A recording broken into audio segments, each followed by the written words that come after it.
Today we'll be discussing the basic principles of animal handling. Now, even the most sophisticated computers cannot exactly model the interactions between cells, tissues, organs, organisms, and the environment, making the use of laboratory animals indispensable in many experiments.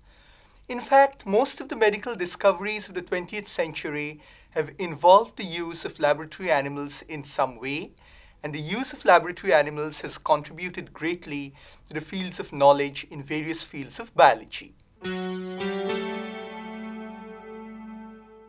Now, the objectives of this presentation are to provide you with a basic knowledge for the maintenance of laboratory animals, to introduce the basic concepts of techniques for animal handling, and to help perform simple experimental procedures with laboratory animals.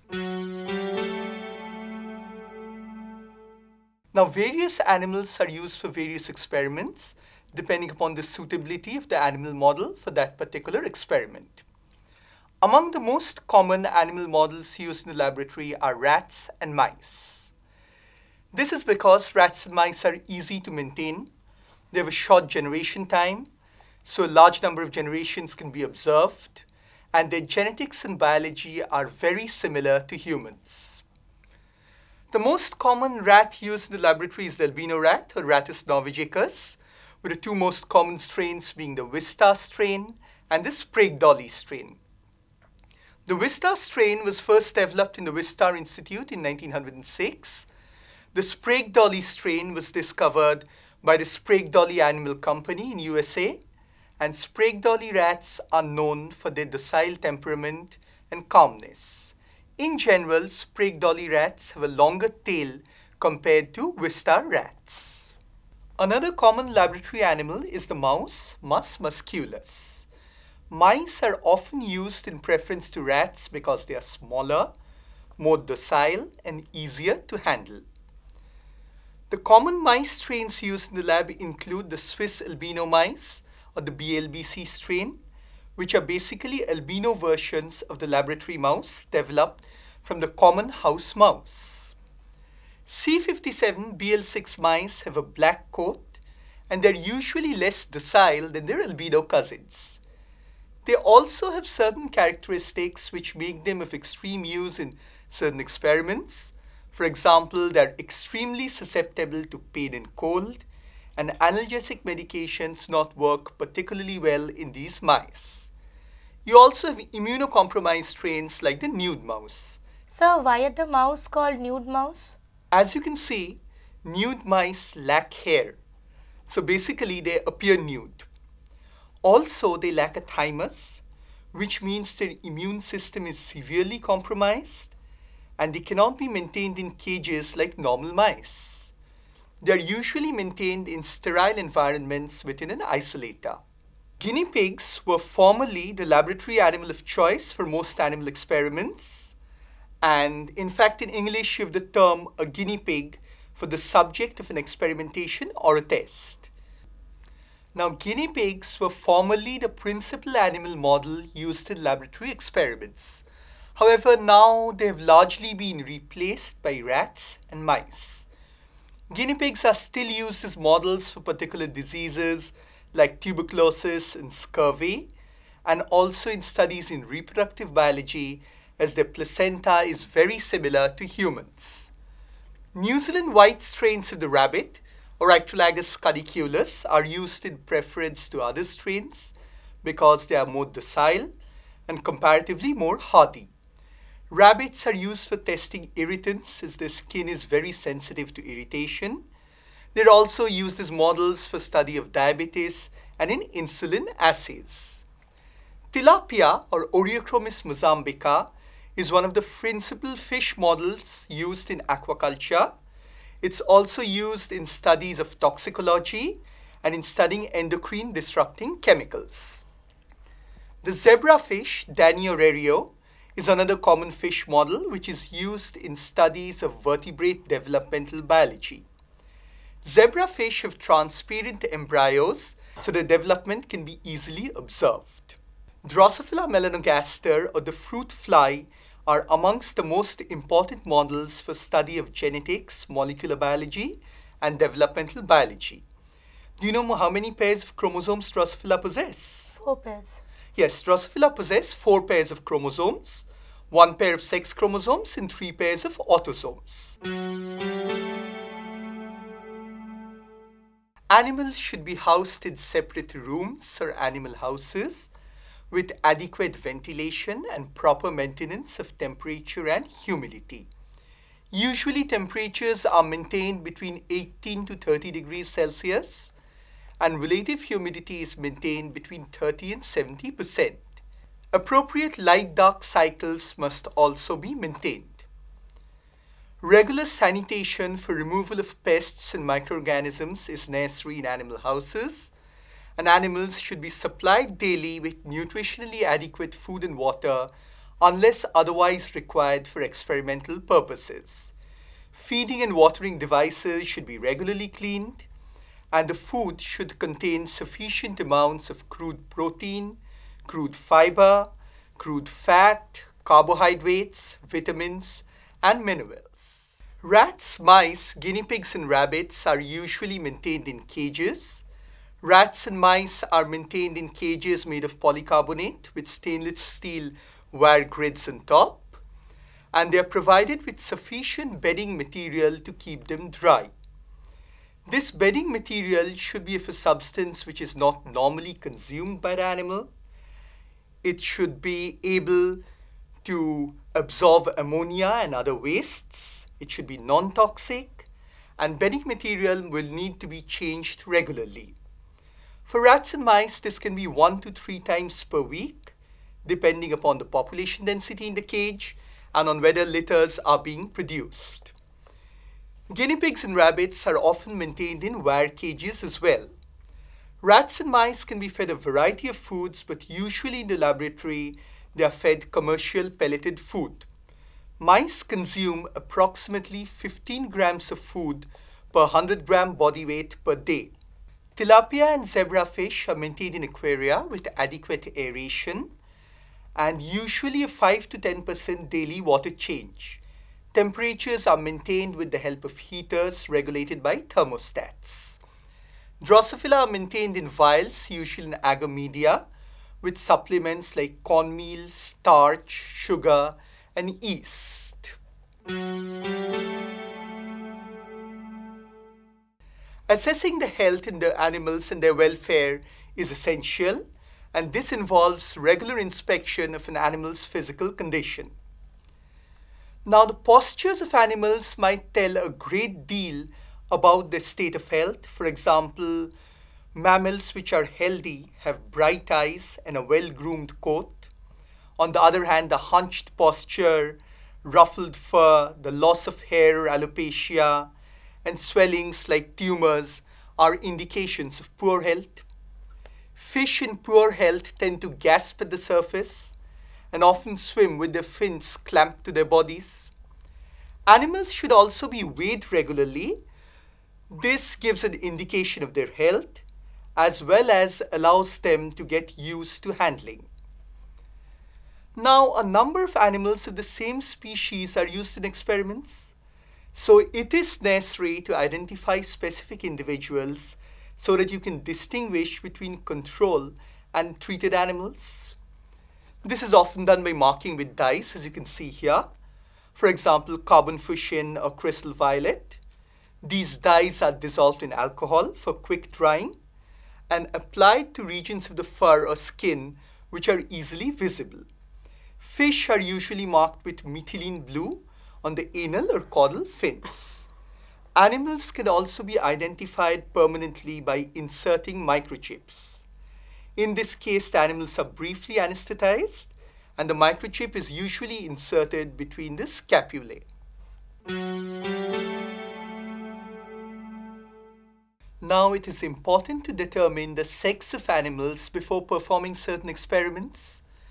Rats and mice are usually sexed by checking the distance between the anal and the genital apertures. The anogenital distance is about twice as large in males compared to females. In this picture, the male is at the left, as you can see here. Fish are generally sexed according to their body form. Females have a rounder and deeper body. In tilapia, the genital papillae has a single opening in males and 2 openings in females. In Drosophila, the males bear a sex comb or a series of dark bristles on their forelimbs, and their last abdominal segments are much darker, particularly ventrally, compared to females. Also, the male's abdomen is rounded at the tip, while the female's abdomen is pointed. Now, it is necessary to handle and restrain laboratory animals for particular experiments, and proper handling is extremely important. Handling and restraining laboratory animals is essential for performing various experiments. Proper handling is extremely important. The animal must never be agitated, otherwise it might tend to become aggressive in self-defense. And gentle handling avoids stress for the animals and reduces chances of the handler getting bitten. Mice rarely bite unless they are scared or mishandled. They should be grasped by the tail and lifted slightly upwards so that both hind limbs are off the ground. Usually their tail is grasped with the thumb and index finger. This is sufficient for quick manipulations like shifting the mouse from one cage to another, identification, or weighing. For greater control, the mouse can be placed on a surface like a wire cage top and the scruff of its neck grasped gently but firmly. This allows procedures like injections to be performed. Like mice, rats can be held by the tail, but the tail base should be grasped in order to avoiding a degloving injury. Now, do you know what's a degloving injury? Yes, sir. If you grasp the tail above the base or at an inappropriate place, the skin peels off like a glove. If the tail is grasped above the base, the skin can peel off just like a glove is peeled off a hand. This is called a degloving injury. For greater restraint, the body is grasped gently around the shoulders. A thumb is placed under the rat's mandible, and the rat's hind limbs are supported with the other hand. This allows procedures like injections to be performed. Now, rats rarely bite unless they are mishandled, but if they do bite, they can cause rather severe injuries.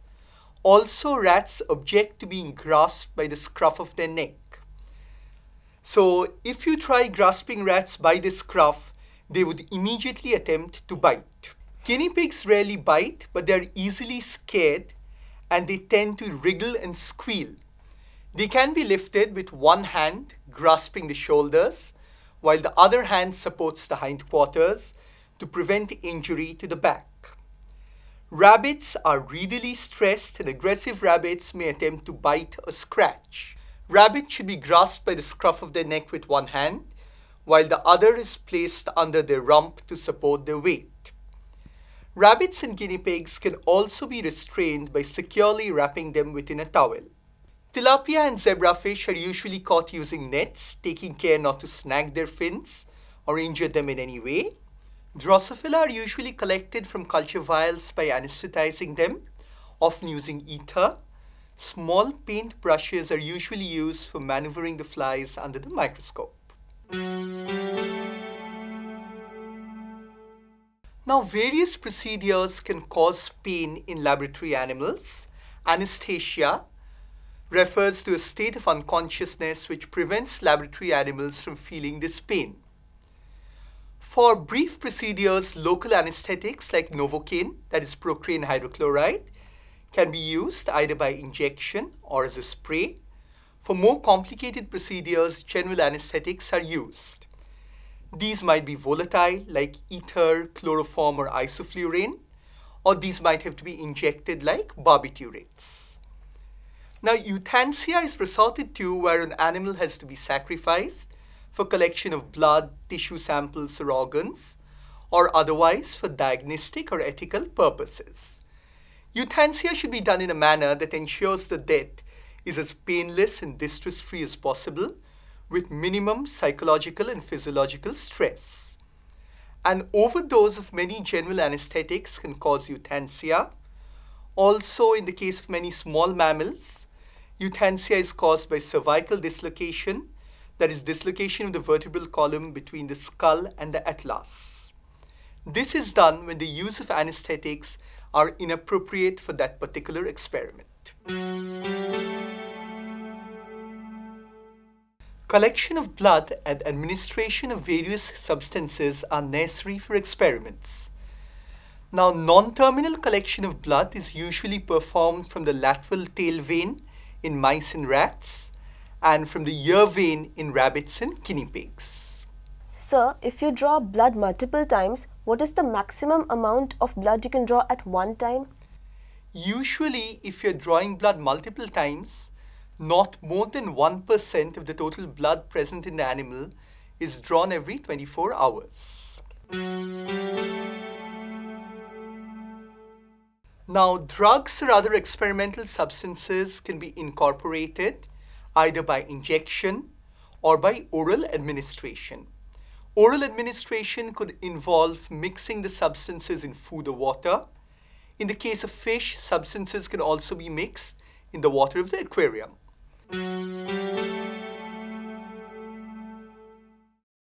The various routes used for injections are intravenous, intramuscular, intraperitoneal, and subcutaneous. Now, intravenous injections are usually given through lateral tail veins in mice and rats and ear veins in rabbits and guinea pigs, as shown here.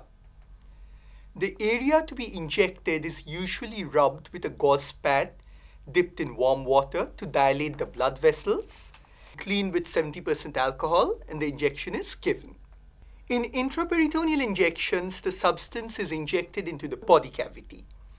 It is usually made in the posterior part of the abdomen, and care is taken not to puncture or damage the abdominal organs.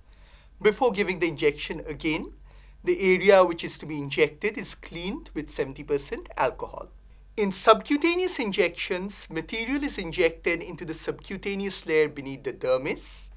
After cleaning the necessary area with 70% alcohol, the skin is pulled up to create a small pocket, and the injection is given into this pocket. Intramuscular injections are usually given into the quadriceps muscle in the interior of the thigh. Now, for mice, generally intramuscular injections are avoided as the muscle masses are very small. If they have to be given, a very small needle must be used. Now, before we conclude, we'll have a look at various studies which are conducted using laboratory animals.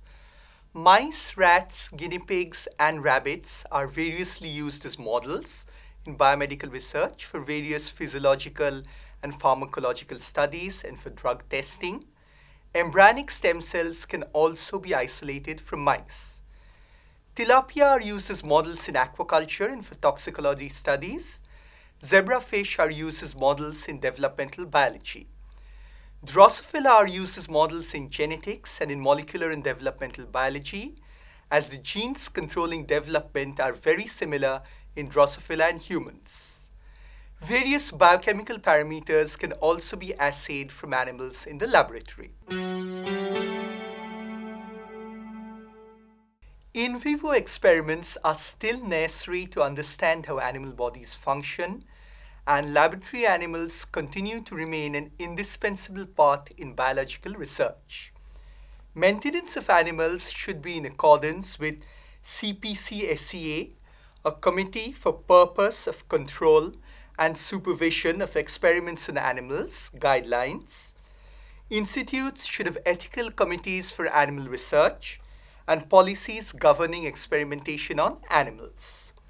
All scientists working with laboratory animals need to learn how to care for them and how to handle them, and must have a deep ethical consideration for the animals they're working with.